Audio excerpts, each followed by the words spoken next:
This video is sponsored by Noragon, the commercial vehicle data experts. Visit noragon.com to learn more.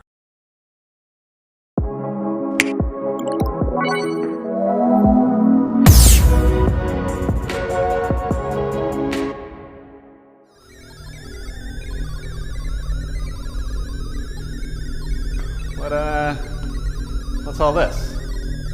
You guys put this here? Oh, great.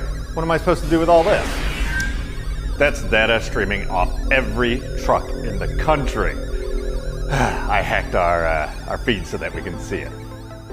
Operational data, diagnostic information, the cliche marketing line that the truck is a rolling cell phone is true, especially when that data goes both ways. Over-the-air updates offer a two-way dialogue between you and your trucks and the software platforms that support them.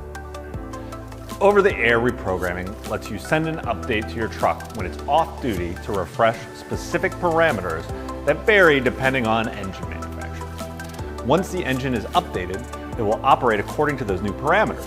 The most common use of this technology is to patch the engine with an OEM update. Think about it.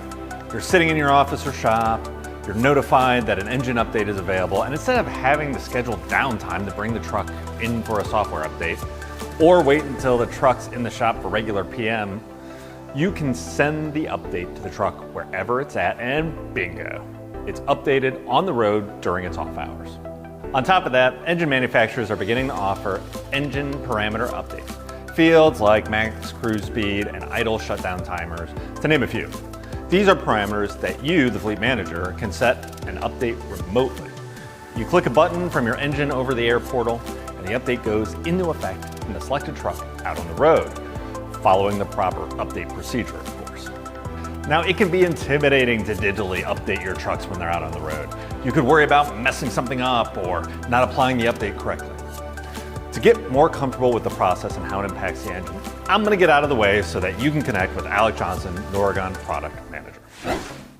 How can a fleet manager overcome any feelings of technology intimidation or the feeling that maybe he's going to mess up his truck by doing something remotely?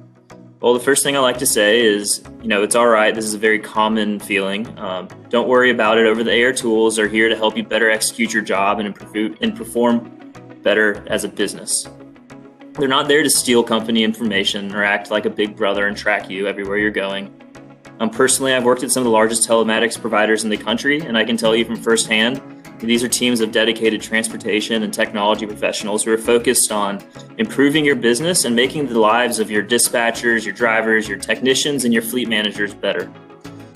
So what are some things you can do to proactively mitigate your fears? Well, I think the first thing you should do is do your research anytime you're picking a tool. Make sure you're picking a reliable provider. There are plenty of resources on the internet. Telematics providers are more than happy to hop on a call with a prospective customer and really get in there and ask questions, which is my second recommendation is ask the hard questions. Ask what are their data-related policies? How long do they keep your data? How are they going to protect it? Who has access to your data? Another one is what steps are they going to take to secure your system? Do they have ISO certifications? And then finally, are they confident that they're not going to negatively impact your vehicle performance? And how can they be sure of this? Any reputable provider like a Noragon Systems is going to be able to provide you, and they're going to give you that peace of mind that allows you to move forward and then begin taking your telematics over the air. So how do you feel? Ready to put over-the-air updates to work? Well, I'm definitely more comfortable. But if this is OEM territory, how does Noragon know so much about it? Yeah, in addition to having their own telematics devices, third-party providers like Noragon also have deep integrations at the OEMs. What does that mean, and why does that matter? That's our next episode.